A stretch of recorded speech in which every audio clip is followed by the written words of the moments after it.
Hello there, and welcome to the Reflection Show with me, Martha Inspires. We are bringing to you the part 2 of our topic, Understanding Sickle Cell. If you followed us in the part 1, we explained to you the different types of genotype. We took you through the blood groups as well, and we made you to understand that it is important that as a young person or even an adult, especially even before you get married, you make sure that you know your partner's genotype. If not, you may be at risk of having children who have sickle cell anemia or having sickle cell traits.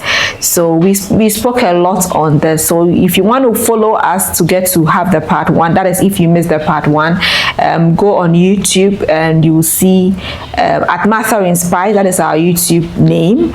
You will see the part 1 there that can give you a comprehensive education or information on what you are about to watch now. Sickle cell, it's still there, it's not gone, it is with us.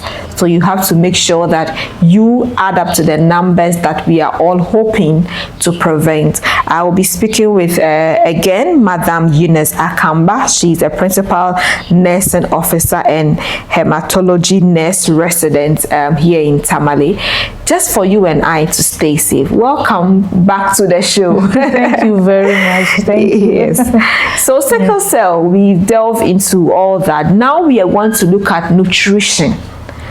A sickle cell patient and nutrition, what should they look out for? So with sickle cell, we don't have a special nutrition for them. We haven't carved out a sickle cell nutrition for them. Okay. They are free to take in any food.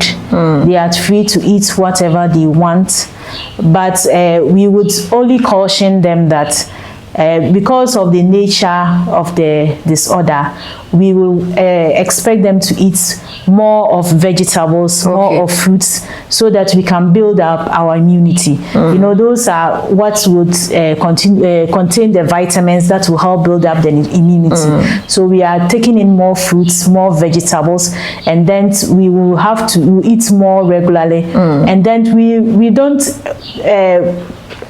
most of these are canned foods, most of these are processed food. We may not be able to get the nutrients that we need, enough nutrients that we need. So we will encourage them that even in your locality, we have a lot of foods that are locally made, that are locally produced, that you can be able to consume them and get enough nutrition. So with the nutrition aspect, we just want them to eat more, so that to build up their nutrition, their immunity, and then to give the body enough building blocks so that the body can produce red blood cells for them. So that is with the nutrition. And then I would re-emphasize on the fact that we are very concerned about their hydration. So they drink a lot of water, not when you are thirsty, but you have to make that conscious effort that I want to drink 4 liters a day, and then you achieve it. So that is just what I want to say about the nutrition. Yes. Okay, please. But have there been any situation where you've had that a sickle cell patient has certain kind of allergies, or maybe when they take some of the things that it triggers certain things? So allergies are common with almost everyone, but it's not a common condition with sickle cell. You can't say because I have sickle cell I have allergy. No, if you have an allergy, you have an allergy. It stands alone from the sickle cell. It has nothing to do with sickle cell. So if you have studied yourself and realize that I am allergic to A, B, C, then you can't avoid those ones. But it's not that because I am sickle cell, no. You have an allergy, so you manage it as an allergy on its own, not that because you have sickle cell it has brought in an allergy for you. No. Okay, so there are times that we usually see people, maybe women who already have the trait or who are already having sickle cell, and maybe from marriage or through pregnancy, and how that is there a special way they have to also be kind of careful to reduce the risk factors for their babies? And with the partners, how does the partners all check each other when it comes to that? Okay, so with the sickle cell, we said it's hereditary. So when you have a child, I think we are asking of what you can do as a parent. Yes. If you have a child with that is one, and also like during pregnancy. During pregnancy, okay. So if you have a child who has sickle cell, you have to be extra vigilant with the child. So you need to be able to pick up certain cardinal signs that can also help in the management of the child. So we are going to improve upon the nutrition. We are going to make sure there are naturally kids that you have who don't even like food. And then sickle cell, you know, one of the problems they will have is with anemia. So if you don't encourage them to eat, you don't put variety into their meals, you might not be able to get them to get the right nutrients into their system. So with sickles, if you have a child with sickle cell, you have to be very cautious about the nutrition, so that you add in more vegetables, more fruits into their food. Give them a lot of varieties so that it encourages them to eat. We are not going to force them to eat a whole chunk of the food, but we can do it in bits. Do it in a way that the child will tolerate it. So with the mothers, that's what we will encourage you to do. And then with the hydration, to more water, clear fluid is enough for us. If you want to add in any of the juices, you can't add that one in. And then with sickle cell, we are very careful with malaria. Okay. Malaria is one of, let me put it in quotes, a stubborn illness that would really worry them, because what malaria does is that when you are infected with a parasite, it gets into your red blood cells. It gets, and then, you know, I said it was very rich in oxygen, so the parasites will also enjoy that conducive environment. So it goes in, it multiply, and then as it multiply, it destroys the red blood cell, or in simple terms, it bursts the red blood cells, and then to infect the next red blood cells. So already we have a challenge with our blood level because of the anemia, the sickle cell. So if you get malaria infection, it makes it worsens it than someone who doesn't have sickle cell, because already your red blood cells have already been compromised, and then you are not getting them to function as you want them. And then malaria is going to destroy the few that are in circulation. So you get, the patient would come in with more, we get severe anemia and the severer form of the malaria. So in that case, we will want parents to look out to prevent their children from getting malaria as much as possible. So we are going to sleep in our treated mosquito net. We are going to make sure our surroundings are clean. When the kids are outside for long, you will wear them more protective clothes so that they don't get mosquito bites. So your primary aim is to prevent the child from getting malaria. So that from getting the mosquito bite, so that he doesn't get malaria. Another triggering factor of the sickle cell crisis is excessive cold. And I think I did explain that in the first episode. So if there's the child is exposed to excessive cold, there's a very high possibility that this child will get a crisis. So what we want to do is that we want to protect them. Extra clothing, we wear them, we keep them indoors, and then we don't expose them to excessive cold. And then when we have the patient, when any person with sickle cell, when he's in an area where the oxygen saturation is low, like in a very high altitude area, it also causes the crisis. So we want to also manage them. They are allowed to exercise, but you have to also monitor them, because the more you exercise, you are not able to take in much more oxygen as you are exercising. It's very strenuous exercise. So we want to let them, because we need there to be circulation, so they have to exercise. They have to move around. If they are kids, they are allowed to play, but we have to make sure that we put in some rest intervals for them, so that if they play small, they are able to sit and rest. If they run small, they are able to sit and rest, so that oxygen supply will not be distracted, and infection too can cause crisis for them. So anytime you realize that the patient has the least infection, we don't want to overlook anything. Okay. So the least infection, we seek medical advice. The least infection, let's seek medical advice, because if you leave it, it will become something else, and then the management becomes more complicated. Okay, so now you've mentioned malaria and infection. I think for even we those that don't have sickle cell, sometimes these are the things that can really get into us. As for me, once I get malaria, it's like I've been sick for a long time. So now I want us to also look at during pregnancy, if the mother is AS. I know these things because I was there at the first episode. The mother is AS, and maybe the father is AS. There could be a chance the child could be AS or AA. Okay. But maybe some mothers even up to now may not have even checked or may not have seen.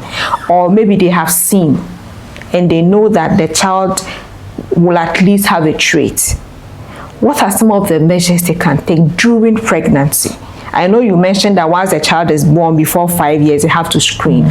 But during pregnancy, is there something special they can do so that it reduces the risk for the baby as well? So during pregnancy, it's hereditary. So there isn't much you can do. Okay. So when you are pregnant and then you have the traits, or you are even a sickle cell patient on your own, we advise that you keep up with your antenatal schedules, because they are going to also monitor you very closely to be able to make sure that mother and baby is safe. So you have to keep up with your antenatal schedules. Then with the medications they are giving you, you have to keep up with it. Hydration still comes in. That is one of our strong points. We don't joke with it. Take a lot of liquids. Take a lot of water, a lot. So hydration too comes in, rest comes in. So you will manage our sickle cell patients. Maybe we may go the extra mile in then checking other things for them. But the patient will still have to come into the antenatal, and then to be screened. We pick him up early enough so that the child, immediately the child is born, the child to be screened. And your nutrition too, you have to be very conscious. High nutritious food with more vitamins and then protein in it will also help you, so that in your own you become more safer. So back to culture, because we can't do away with culture. We're also in the northern region. What are some of, because I've heard stories that make it look like it's witchcraft, or especially when kids are always falling sick. Maybe now in the first episode you explained that because of medication and because it's on health insurance is better, but some may not still understand. Is there a way of, are there some misconceptions you can help us demystify about sickle cell? So some people believe that it's a particular bird which will land on your tree, your house roof, and I think there are a lot of myths that comes along with it. But I think the understanding should just be that it is hereditary. It is both the father and the mother that would give a child sickle cell. So if a child has sickle cell disease, it's not from the mother, or it's not only from the father, it's from both of them. So we need two of the abnormal hemoglobins for you to express the sickle cell anemia. So there's no way you need to be one hemoglobin that would cause you to have the sickle cell anemia. So that is what people should know. So when the women are checking, let the men to make a conscious effort to also find out what is happening with them. Some men will tell you that I don't fall sick, I don't have any symptoms. You are the one, the child is come. No, it takes two to make a child express the sickle cell anemia. So the men should make a conscious effort to also support. Yes, because there are a lot of myths. Some say, oh, it can be treated, we just take this medication and it goes off. But medically we know that it is hereditary, it is in your genetic makeup, and then it is with you.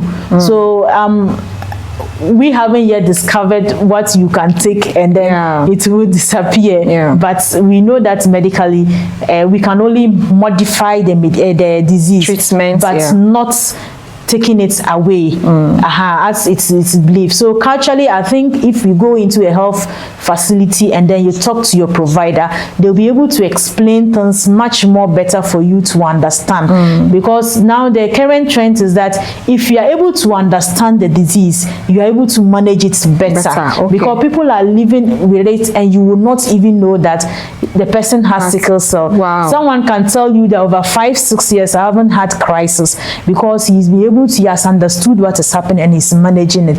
So you have a child that is falling sick, and then you should be able to probe more to know what is happening and understanding, because knowledge is power. If you know what you have, you know how to manage it.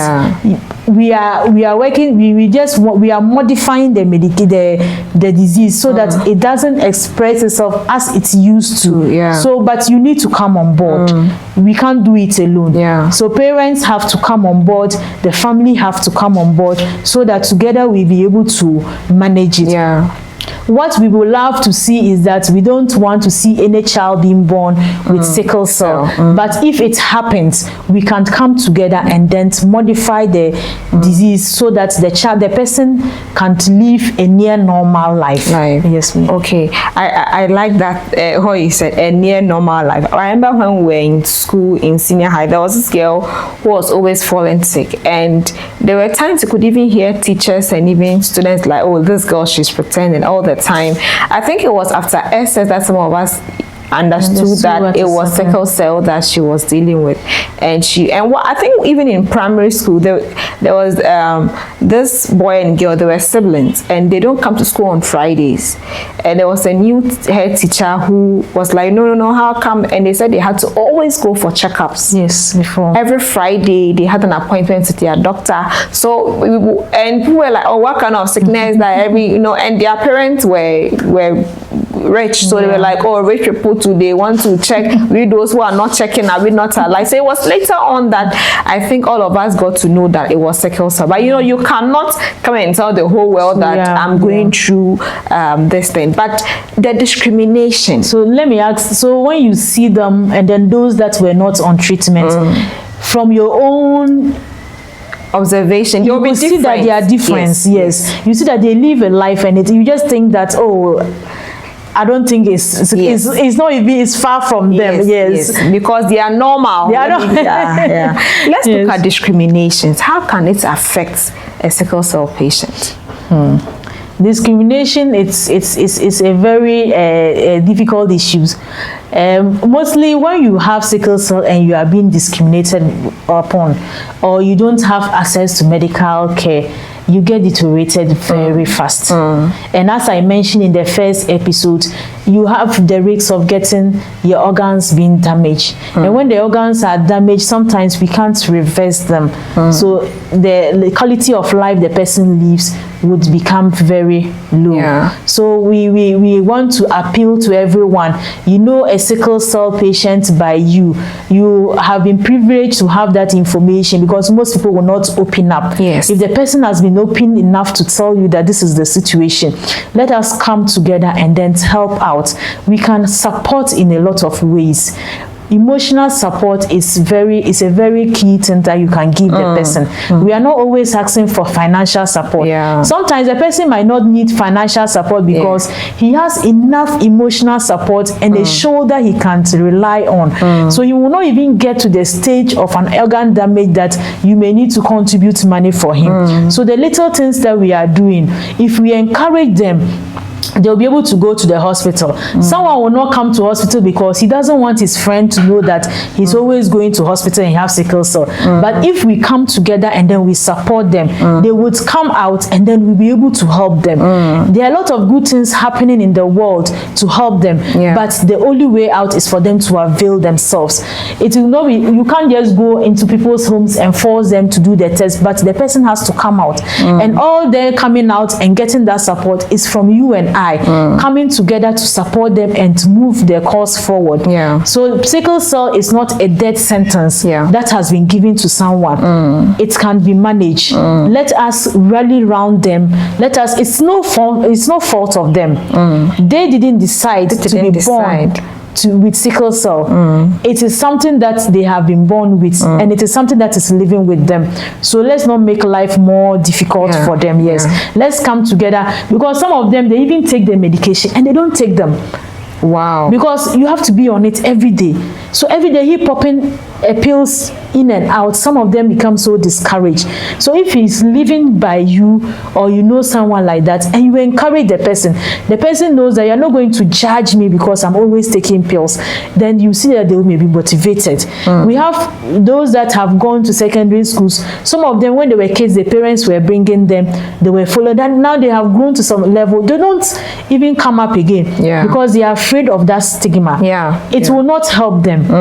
So let us all try in our own little ways. We can work on that and then get them that freedom, so that they'll be able to express themselves. They'll be able to seek medical advice, and they can be helped. They can't be helped. So let's not just condemn them. They are already in a situation that it is not in our place to condemn them.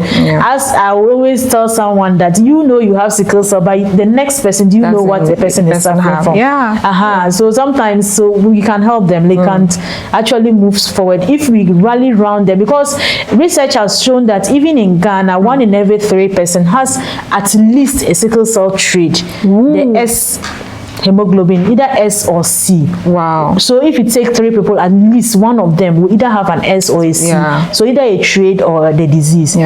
So if we have all these numbers moving around and we are stigmatizing them, they are not going to come The person even stigmatizing might not even know that, might even be carrying, because you said that those with sometimes AS and even SC may not have crisis. So you think the person who is having crisis is the worst of it. Maybe what you are also carrying. So I want us to look also, I know you said that you give your advice and all that. With marriage, if you find out that your partner has a trait just like you do, is it advisable? I'm not asking you to choose for them, but is it advisable? So your partner has maybe we can do the illustration again, just for those who probably might have missed the part 1, just to understand the traits that we have. And is it advisable? If your partner is AS and you are AS, is it advisable? Or if your partner is SS and you are AS, is it advisable? So what I would say is, in medical terms, we counsel. The ultimate decision lies with the person involved. So we tell you what it is, what is in it, and then you now make your decision that I want to go in or not. But we will love that if it is, you can avoid it, let's avoid it. But you still have the ultimate decision to make, because you are the one going to be in the situation, and then you know what it entails. It's that what will come to you when you make such a decision. So we don't force decision on people. So what we would advise is that if you have 2 partners having the sickle cell trait, there's a very likelihood there will be an offspring who will have sickle cell disease. And we know that sickle cell disease, the child is going to grow up with he's going to grow up with a sickle cell anemia. That means that you are going to visit the hospital more often. You have to still visit the hospital on regular checkup. You will still have to always be in the hospital.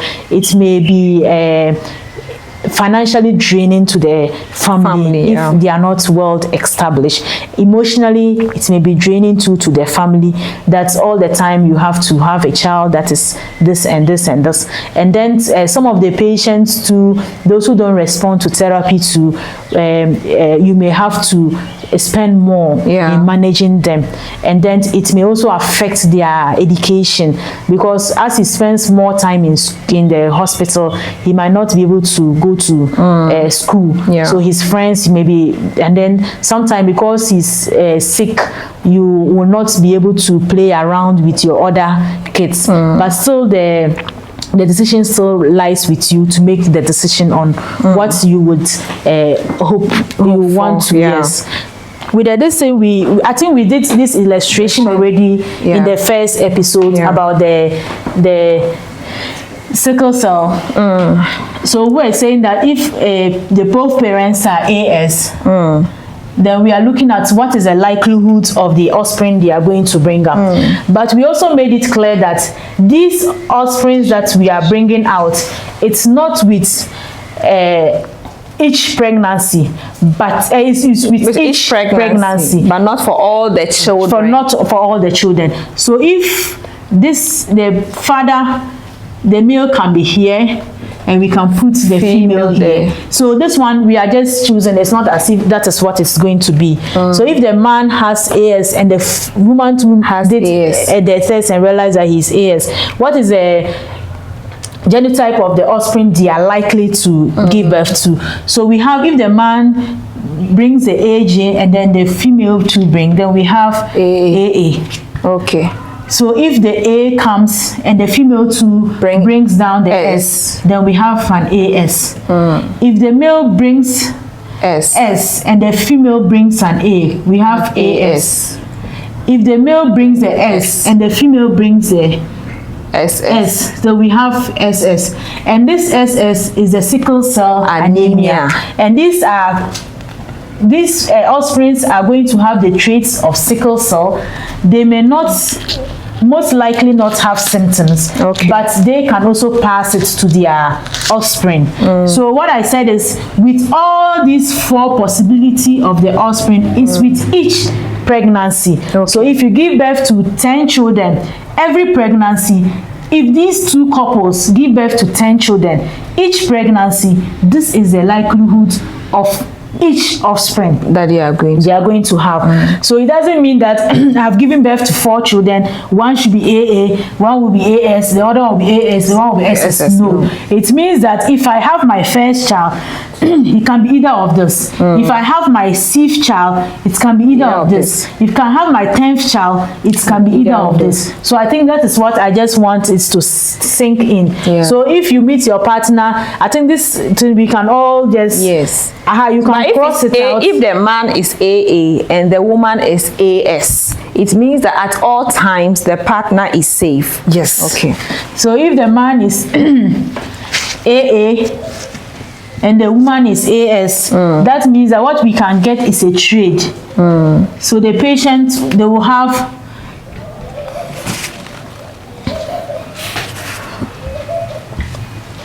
so with this, they are likely to give birth to a child with the sickle cell trait. It means that their chances are higher to have more of AA or AS than SS, because there's no SS in it. So they won't. If the child is for this couple, there shouldn't be a sickle cell in it. Wow. So they should just have the traits, which is the AS, and they will not express any form of symptoms. Most of them, they will not have, but they have the likelihood of giving it to their kids if they also meet someone who has the abnormal S. Hemoglobin. Just like the AS, somebody can be SC. I almost said AC. So it can be SC, right? Yeah, there's AC too. There's AC. Yes. Hey. So there's AC. You can have AC too. So you have what? You said what? SC. SC. So the SC is also like the SS. That is the anemia. Yes. So this one too has 2 abnormal chromosomes. The only normal chromosome is hemoglobin is A. So anything apart from A is an abnormal. So those who have AA, they have 2 normal chromosomes. 2 normal hemoglobin. Hemoglobin. Sorry. Medical terms. 2 normal hemoglobins. That's okay. But so anything apart from an A is an abnormal hemoglobin that you have expressed. Nice. So you said we have, so if we can just list them, I just want us to understand maybe AA, AS, AC, SS. So if you have 1 normal hemoglobin, you are safe. Whatever that is, I don't want to say you are safe. You have a trait. So if you have one normal hemoglobin, that is the A. That means that you are going to most likely have a trait. Okay. So you can have an AS, you can have an AC. Then that means they have traits. Okay. If you have 2 abnormal hemoglobin, then you have the disease. Or the anemia. Okay, so A is normal hemoglobin. You can either have 1 or both, or 2. Let me say 2. That is AA.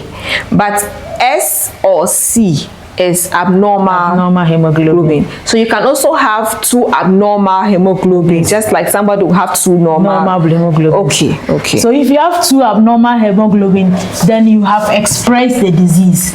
Then we can say you have a sickle cell disease or sickle cell anemia. So we have sickle ASC, we have SS. We can also have CC. So those are also 2 abnormal. I said anything apart from A. Yes. And then we have some that are not so common with us. We have SD. We have SE.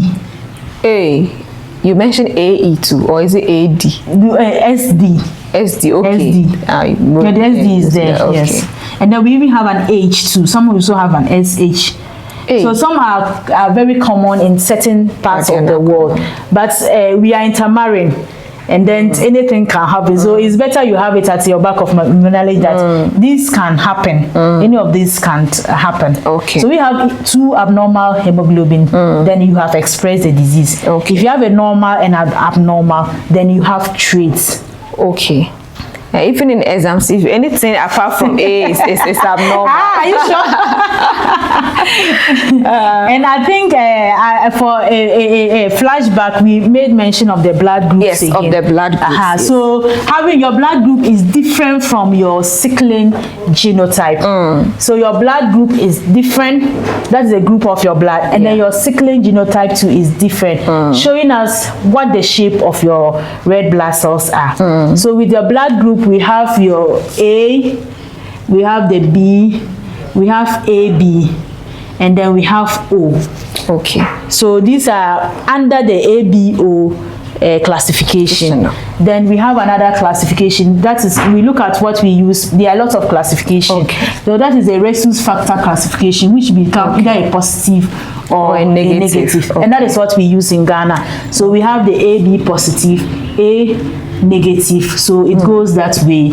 The negative, AB positive, AB negative, then O positive, then O negative. So when you go to the blood bank, in simple terms, when they give you this is the blood group that you have, then you should know which blood group you can take blood from and other things. So this is for it. But with the sickling, it doesn't affect your blood group.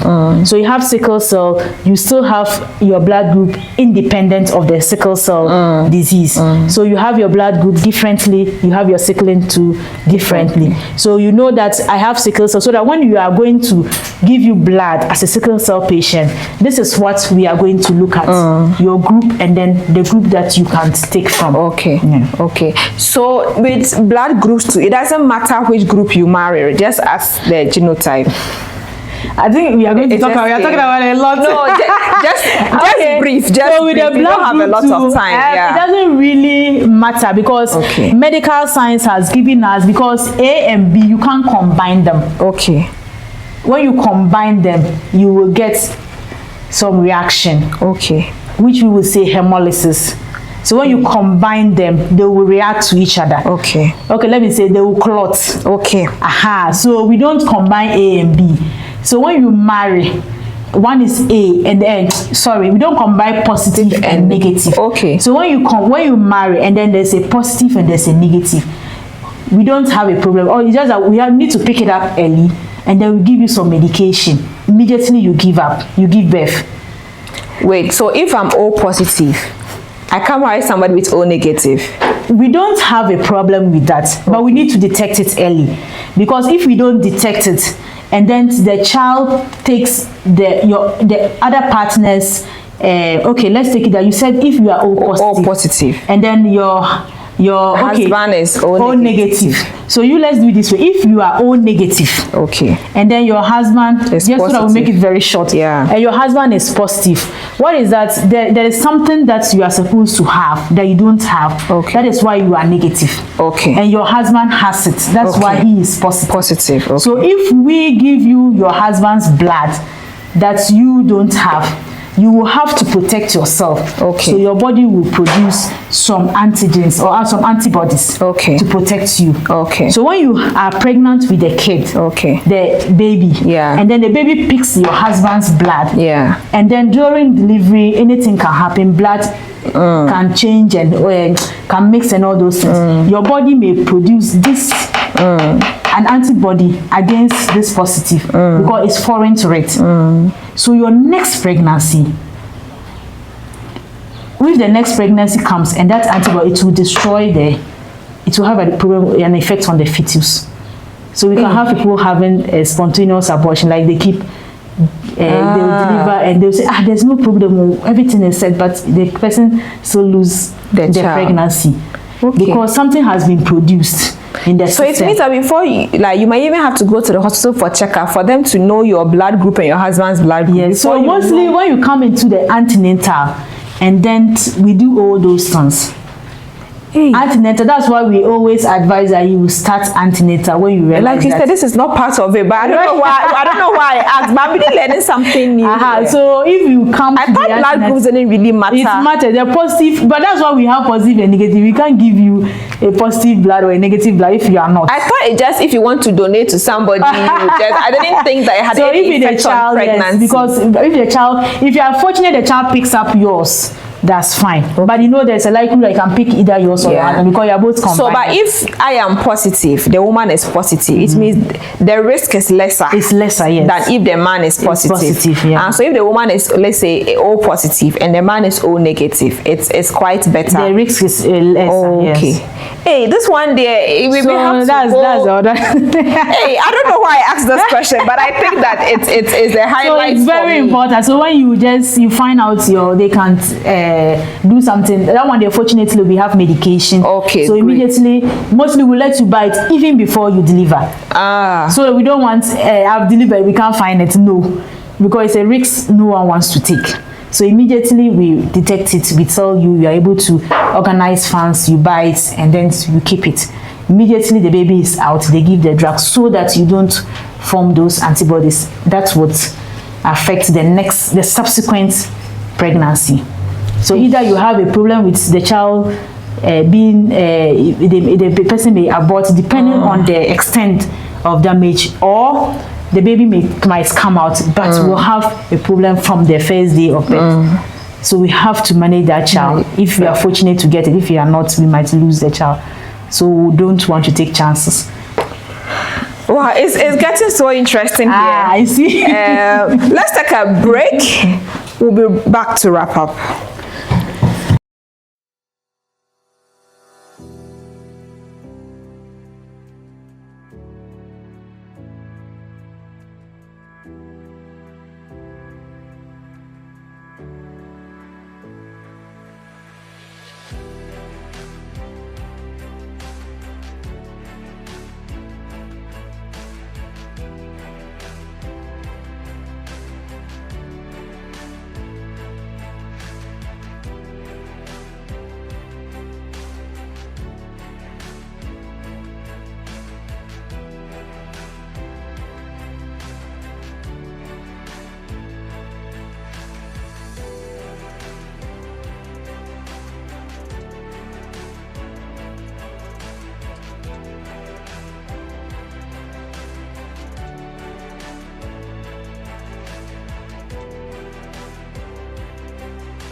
Welcome back. This conversation has really taught me a lot about sickle cell and even pregnancy. I believe you too have, especially if you're a lady or a woman or even a parent or somebody that plans to have kids in future. You have to be very attentive to this conversation because we need to have healthy children when we begin to have one. Let's take our final words on everything we have performed, even from the part one, everything in conclusion about sickle cell you want our viewers to know. Okay, I think the discussion has been very extensive. Very. Yes. I think as in my final word, I would say that sickle cell is hereditary. Both parents have to come with an abnormal hemoglobin to be able to produce an offspring who will express the disease. Yeah. So what I want the general populace to know is that if someone has sickle cell, it's not as if it's a death sentence. There have been a lot of there have been a lot of work on the disease, and then we have been able to modify the disease. You need to seek early medical attention. Immediately you realize that you have sickle cell disease, and then you are at free will to move to any lab or medical facility to just ask that I want to check my sickle cell status. It will help because knowledge is power. If you know what you have, you will know how to manage it. Parents with sickle cell children should know that all hope is not lost. We can go to the nearest health facility, and then there is treatment. We can help you with how to manage the child. If you have the child and then you have observed anything that you do not understand, we advise that you seek early medical attention. The earlier you come to the hospital, we will be able to manage the child so that we don't get complications that may worry the child. So we should attend medical attention very early. And then if pregnant women, it is possible to give birth even if you have sickle cell, but you need to follow up on your antenatal schedules. Follow up on your antenatal schedules. Take your medications, your due medications as you have been prescribed, and then report any abnormality, anything you see. You report it to your provider, and they will give you the needed attention. There is hope in the future. Let us not give up, but we will hope that all couples or will-be couples who are planning to get married, you know your status, and then you can make your decisions from there. You can prepare yourself for the future, and then you know what lies ahead of you, so that whatever decision that you make, you will not make it in the dark. So together we can rally around to support every person who has sickle cell, be it a child or an adult. It's no fault of them, but we can help them to manage the condition so that they can come out willingly and then be able to seek medical advice and then get the relief they need. All right, it's been an extensive conversation, and I think that every aspect of it has been so educative. You know, I am just, this last one is still in my mind. I have been speaking with Madam Eunice Akamba. She's a principal nursing officer and hematology nurse resident here in Tamale, and we've had an extensive conversation on sickle cell. You can get the part one version of this conversation on our YouTube channel at Martha Inspires, Understanding Sickle Cell. It would help you to know that you need to protect yourself and plan yourself as a would-be couple. Especially, do not go and start talking about any other things on go on dates or go on foods and like you know, any other thing, but make sure that you understand that your health or the health of your future kids is very, very, very important. Very, very important. I am Martha Inspires. It's been a pleasure bringing you the Reflection Show. Please have a good night.